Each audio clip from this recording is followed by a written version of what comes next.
Olá amigos, aqui é o Tio Cerveja Podcast e vou falar um pouco com vocês aqui a respeito de sexo, né? Esses dias eu estava navegando aqui na internet e baixar um pouco o som. Eu estava navegando na internet aqui no Instagram e vi um Instagram de uma psicóloga, uma sexóloga aqui, já digo o nome dela para vocês procurarem aí, dar uma olhada. E achei alguns temas bons, né? Temas muito genéricos assim, em relação ao sexo, à cama, ao tamanho do pênis, ao desejo sexual. E achei interessante e vim aqui, quero fazer esse podcast para deixar gravado e abordar alguns temas, né? Assim como ela tem abordado um tema lá. E uma coisa que muito me chamou a atenção, beleza? E já a gente comenta, né? Perdão, sobre isso.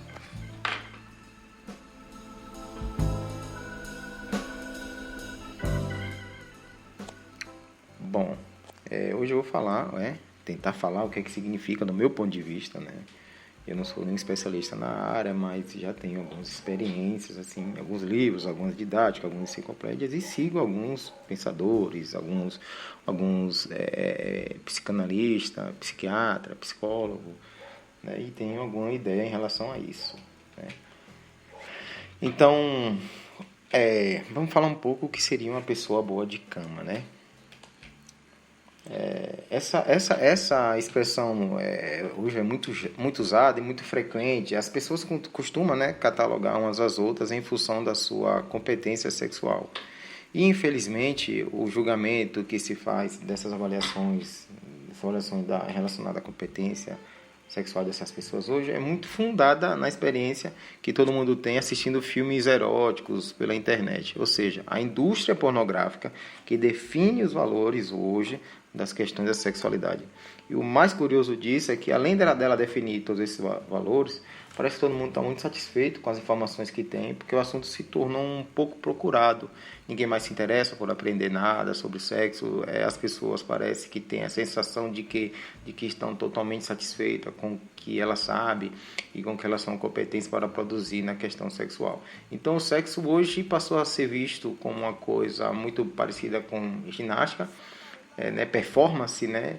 E competentes e meio sarados, inclusive, usufruir da delícia de todas as posições que eles assistem nos filmes eróticos, como se isso fosse tudo uma ginástica, né? Uma atividade do que realmente uma coisa de curtição.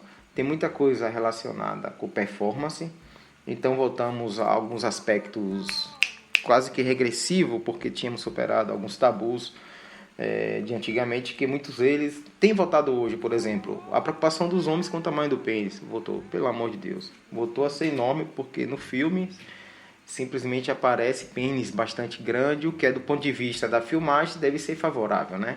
Mas isso aparece então como uma grande virtude.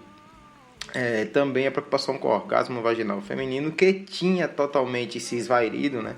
E as pessoas aceitaram e passaram a aceitar, e com razão, como natural e como normal, né? Como orgasmo vaginal seja inexistente, e que a maioria tenha preferência e facilidade entre desenvolver o orgasmo clitoriano, através da estimulação, tanto manual quanto oral, do clitóris, né? Ou até mesmo a estimulação durante a penetração, mas em posição que favorece esse tipo de contato, como é a posição, por exemplo, das mulheres por cima, que é uma posição que elas sempre gostaram muito. O fato é que a preocupação com o orgasmo vaginal, como ela agora parece que voltou a ser um fato indispensável, né, para que a mulher seja boa de cama.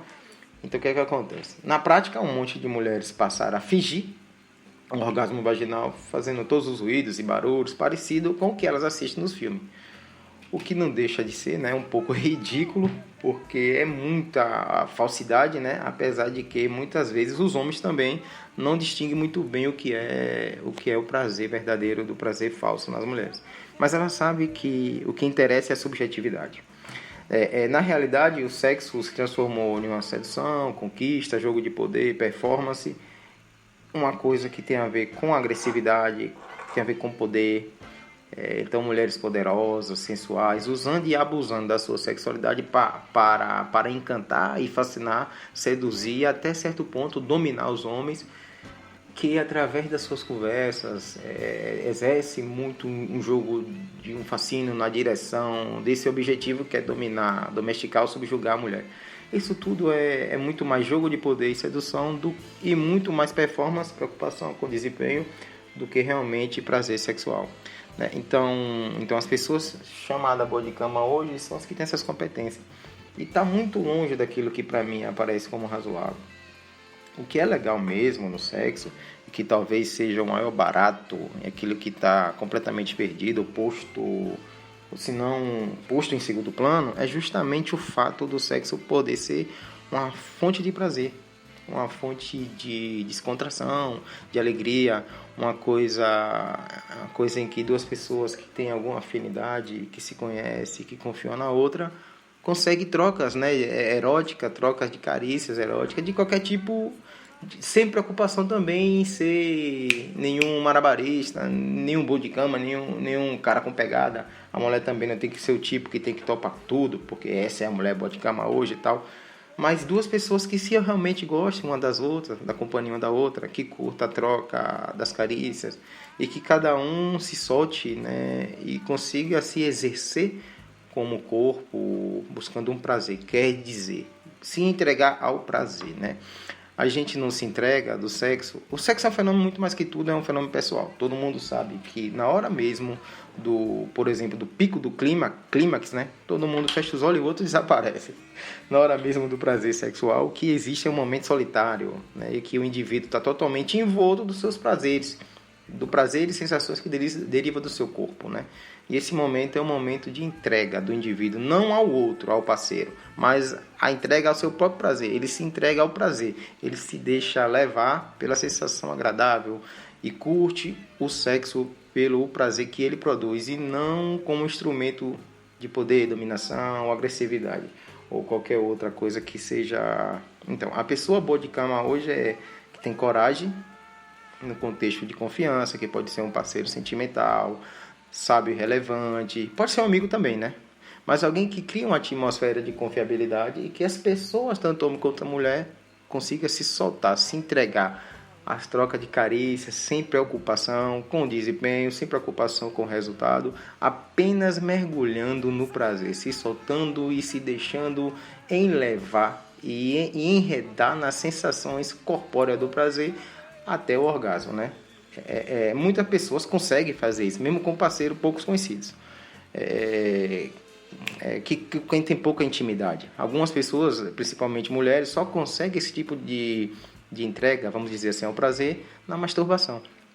O que é uma pena, porque a sensação poderia ser idêntica, né? Na troca de carícia com outro parceiro, se ela não temesse esse orgasmo que ela possa ter na presença do parceiro, possa ser interpretado como submissão, subjugada, ou se sentir subjugada, né? Então, naturalmente, a mulher que tem essa visão do orgasmo como uma sujeição ao homem só consegue o prazer na hora da masturbação. Mas os prazeres, boa de cama mesmo, é aquela que se entrega ao prazer erótico, né? E ela se entrega e se descontrola, quase que se fosse uma pessoa em que perde a vontade de controlar e de querer saber qual é a outra finalidade que está envolvida naquilo, que não o prazer em si e nada mais. Então, na minha maneira de ver, isso é uma pessoa boa de cama, porque ela provoca no outro, no parceiro, naturalmente uma sensação adorável de que ter visto alguém se soltar sexualmente, o que é extremamente excitante também para o interlocutor, que aí fica estimulado a fazer o mesmo, se soltar diante do seu próprio prazer. Compreende? Então, essa foi a minha participação, e se vocês gostam ou quiser saber mais desse tema, tem que seguir lá a psicóloga Soraya, e vale muito a pena, o tema dela é legal, e valeu, um abraço, tchau, tchau.